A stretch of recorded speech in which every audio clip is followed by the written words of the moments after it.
We don't know. Bobby took all the greatness and all of the talent and all of his abilities to his grave with him.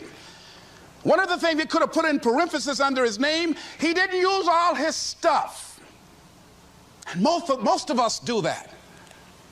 Most of us don't use the stuff that we have brought into the universe.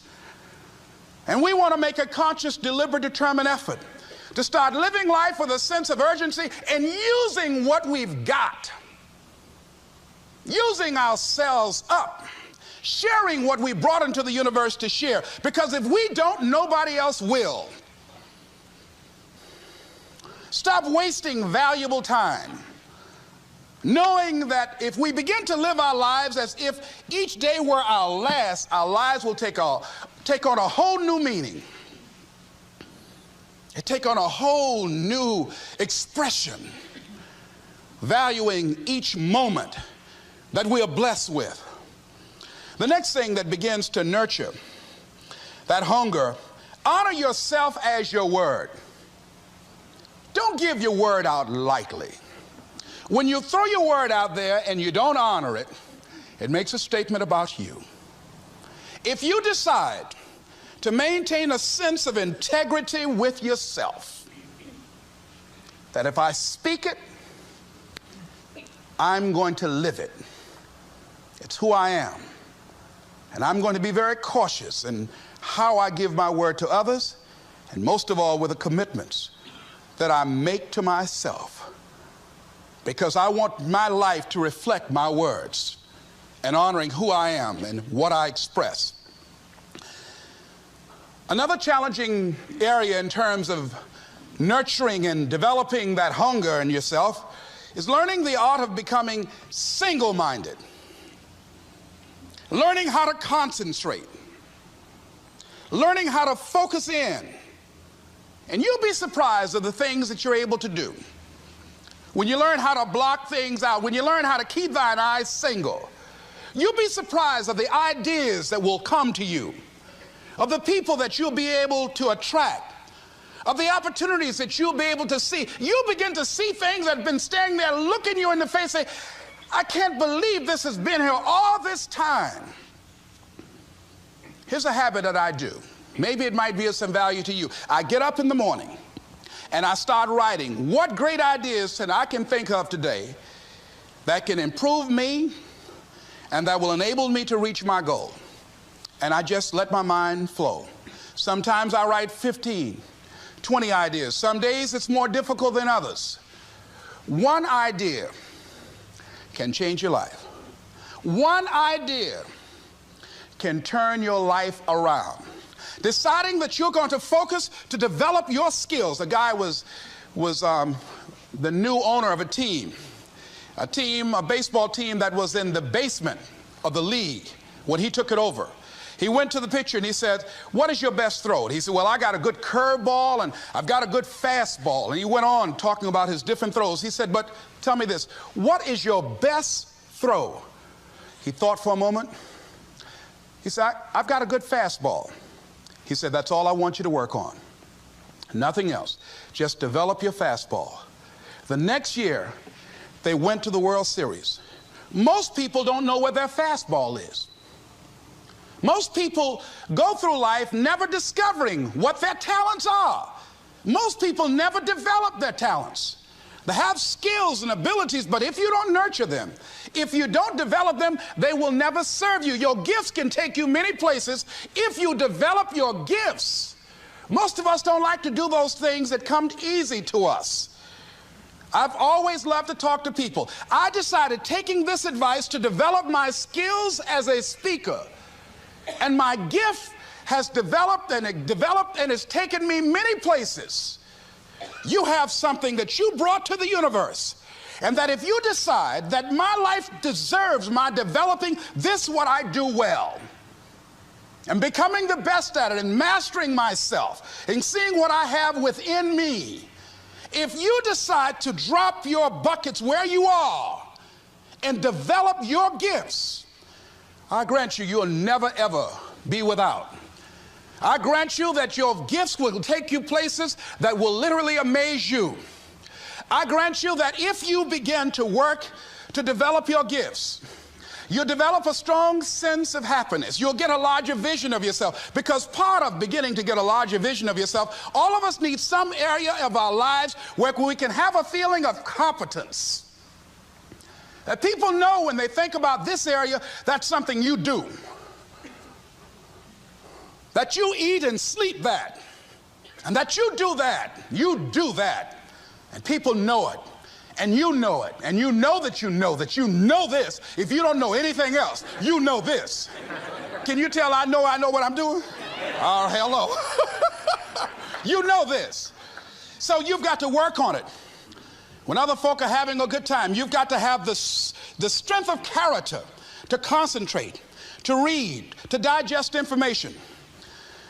If you decide in any particular area that you're concerned about, to make a conscious, deliberate, determined effort to read one book a month in that area, in 5 years, you'll be among the top 5% experts in the world. I read a minimum of 2 books a week. The average American reads only 1 book a year. If you decide that area that you love, that you are going to master that particular area, in this era of accelerated change, overwhelming complexity, and tremendous competition, as you begin to develop and expand your skills and your talents and your vision of yourself, you will always be in control of your destiny. The next thing is, whatever it is that you want to do, you want to do it massively. I have a friend who was telling me that his sales were down. I said, well, how many phone calls you make a day? He said, 25. I said, double them. Make 50 or 75 or 100. He said, oh man, that's just too much. I said, what do you mean too much? You behind on your bills? You talking about too much? You know one way to get back on your feet real quick is to miss 2 car payments? You talking about you're tired? There's no competition out here. Decide that you're going to push yourself. Most people won't do that. Most people give up on themselves easily. You know the human spirit is powerful. There's nothing as powerful. It's hard to kill the human spirit. They asked Benjamin Disraeli, a man who became the head of a country at a time when Jews were not allowed out after 10 o'clock. They said, how did you do it? How did you achieve it against such great odds? He said, nothing can resist the will of a people that will stake even their existence on the extent of their purpose for good. That when you have a made-up mind, when you decide that you want to do something, I was reading something the other day, he said, the power to hold on in spite of everything, the power to endure, this is the winner's quality.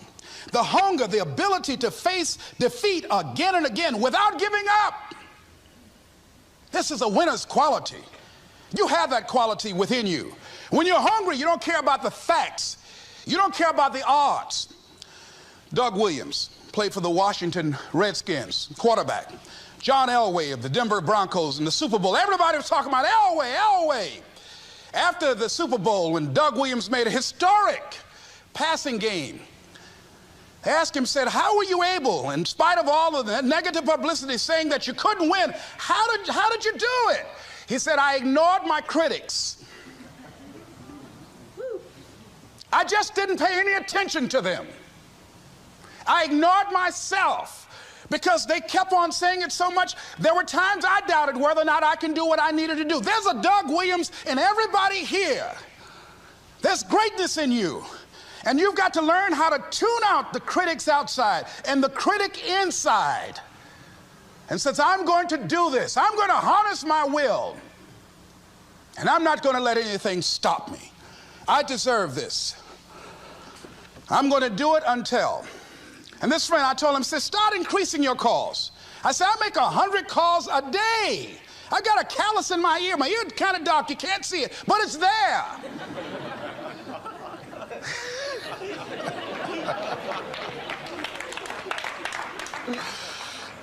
His sales have increased. He's working harder now. The other thing is that if you want something, you have got to be relentless. You've got to learn how to become resourceful. You've got to learn how to become creative. When crises strike in your life, and in the Chinese language, crises mean danger, but it also means opportunity. And this is an opportunity for you to grow. And you've got to be so relentless, regardless of what comes down the pike, that you're always looking for a way to get over, always looking for a way that you can break through, always looking for a way that you can win, always looking for a way that you can strike a telling blow. And pretty soon, I think there's some people watching us in the universe that say, wait, let's call a meeting over here. You know that guy Mustafa? Look at him down there. He won't stop. Just that fool don't know he can't get over. Look here. Why don't we do this? Let him go and let's mess with somebody else. Just let him go on through.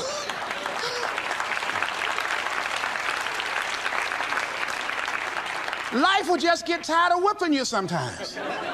And just say, let's just let this one go. I believe this. Now, no one has told me this, but I just kept on kicking. I didn't have sense enough to stop. I was intelligently ignorant. I didn't know what I couldn't do. So I just tried anything.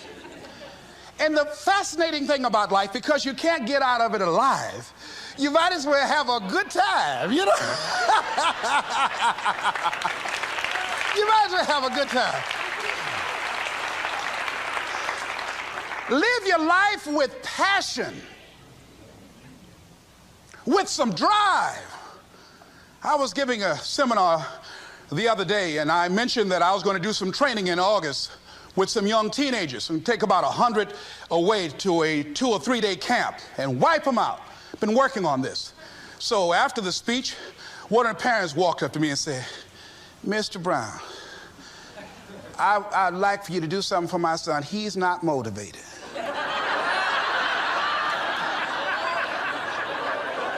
I said, I wonder why.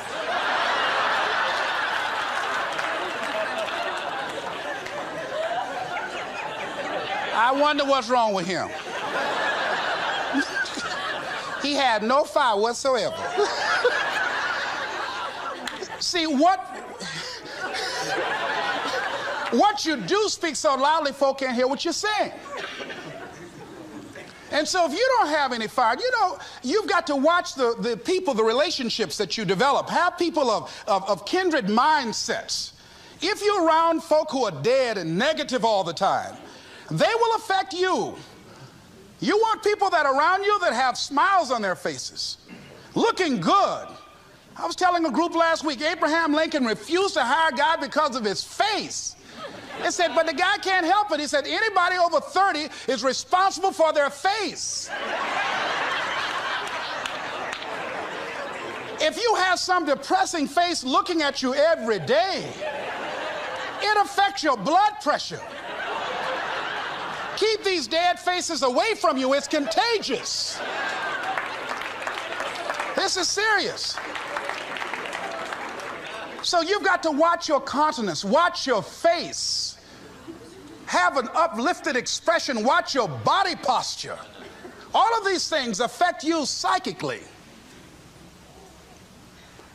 You've got to be the kind of person that you are fearless. Fearless. Folk leave fearless people alone. There's some people walk through a neighborhood and every dog in the neighborhood would bark at them.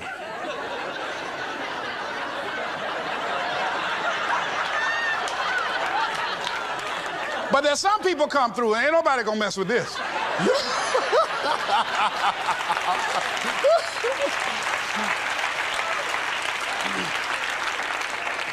You are unstoppable.